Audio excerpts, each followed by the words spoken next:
Rogan Faisal ఇద్దరు గొడవ పడేవారు కదా? అలాంటి గొడవలు ఏం లేదు సార్.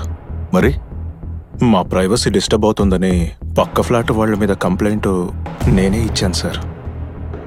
నేను ఒక్కడనే కంప్లైంట్ ఇవ్వలేదు సార్. కంప్లైంట్ ఇచ్చిన వాళ్ళ లిస్ట్లో మీరు ఉన్నారా? తెలీదు సార్. మేమలాగా మిగతా వాళ్ళ విషయంలో చౌక్యం చేసుకోం. ఓహో, ఈ రూబన్ ఇంకా స్నేహ మిగతా వాళ్ళతో కలివిడిగా ఉండేవారు కాదు కదా? పక్క ఫ్లాట్ లో ఉండే కిరణ్ తో మాత్రం సఖ్యంగా ఉండేవారు. ఆ విషయం నీకెలా తెలుసు? ఇదిగో ఆవిడ మాట్లాడుతున్నది మాతో. చెప్పనివ్వో. ఎస్, చెప్పండి. రూబిన్ కి వాళ్ళ వైఫ్ కి మధ్య గొడవ జరిగినప్పుడు ఈ కిరణే వచ్చి సాల్వ్ చేశారు. మీరు చివరిసారిగా స్నేహాన్ని ఎప్పుడు చూసారు? దాదాపుగా 1.5 వారం అయిండొచ్చు సార్, సరిగ్గా గుర్తులేదు. అదెలా గుర్తులేదంటారు? ఇక్కడ ఉన్న వాళ్ళంతా మీరు ఫ్రెండ్స్ అని చెప్తున్నారు. నిజమే సార్, నేను స్నేహ ఒకచోటే చదువుకున్నాం. చదువు పూర్తయిన తర్వాత తన్ని మొదటిసారిగా ఇక్కడే చూశాను. ఒకటిగా కలిసి చదువుకున్నామే గాని కానీ అంతకుమించి ఏం లేదు సార్. నిన్న రూబన్ ఫ్లాట్ నుంచి శబ్దం వినిపించిందా? అక్కడెప్పుడూ గొడవ జరుగుతూనే ఉంటుంది కదా సార్. నేబర్స్ తోటి ఎలాంటి కాంటాక్టు లేదు సార్. ఆ రూబెన్ ఎప్పుడూ స్నేహాని పాపం ప్రశాంతంగా ఉండనిచ్చేవాడే కాదు. మీకెవరి మీదైనా అనుమానం ఉందా? మీకు తెలిసి స్నేహాన్ని రూబన్ని చంపే శత్రువులు ఎవరైనా ఉన్నారా? అలాంటి వాళ్ళు ఎవరు లేరు సార్, ఎవరూ లేరు. లేదు సార్.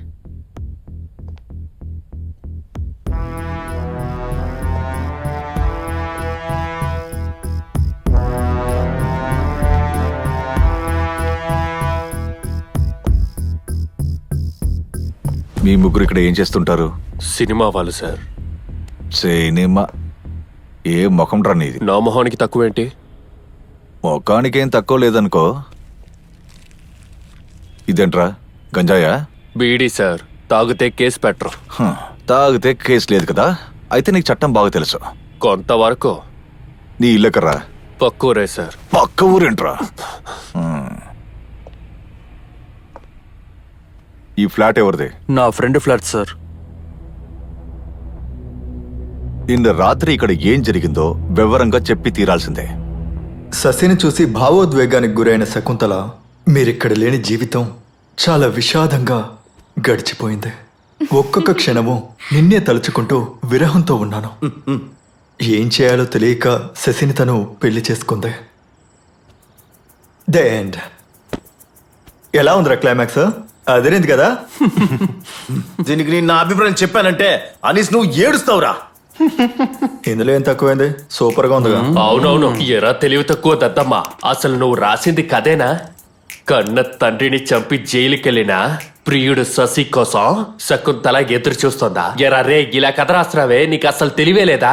వాడి మైకం వల్ల క్రియేటివిటీ చాలా ఎక్కువైంది, అంతే కదరా? రే, తిండి గురించి తప్పుగా మాట్లాడకూడదు. ఇది చెప్తుంటే ఒక విషయం గుర్తొస్తోంది. మొత్తు దిగింద్రా. నువ్వు రోల్ చేసావంటే మనం లైట్ ఒకటి సెట్ చేసి న్యూస్ అండ్ క్లైమాక్స్ ఒకటి తయారు చేద్దాం. కానీ అతను చెప్పేది ముసలోళ్ళకి మాత్రమే బాగుంటుంది. దానికి 2 బంప్ పేపర్ అయిపోయింది. అలాగైతే నువ్వు ఒక పని చెయ్యి, నాకు పఫ్ ఇవ్వు. అంతా అయిపోయింది. నువ్వు కొంచెం సైలెంట్ గా ఉండు. ఫుడ్ కోసం వెళ్ళినప్పుడు తీసుకుందాం. ఏదో చేసుకోపో. పదరా వెళ్దాం. సార్, మేము ఫుడ్ తీసుకోవడానికి అప్పుడే బయలుదేరాం. అప్పుడు లిఫ్ట్ దగ్గరికి రాగానే ఆ లిఫ్ట్ లో నుంచి ఇద్దరు బయటికి రావడం చూసాము. వాళ్ళు ఇంతకు ముందు నువ్వు ఎప్పుడైనా చూసావా? లేదు సార్, ఇక్కడున్న వాళ్ళందరూ నాకు తెలుసు. మళ్ళీ చూస్తే గనక గుర్తుపెట్టగలవా? తప్పకుండా గుర్తుపడతాం సార్. మీరు వెళ్లే దారిలో రూబన్ని గాని స్నేహాన్ని గాని చూసారా? లేదు సార్. చూసాం సార్. ఎప్పుడు రా? నువ్వు మొబైల్ చూస్తున్నావు కదా అప్పుడు. సార్, మేము లిఫ్ట్ కోసం వెయిట్ చేస్తున్నప్పుడు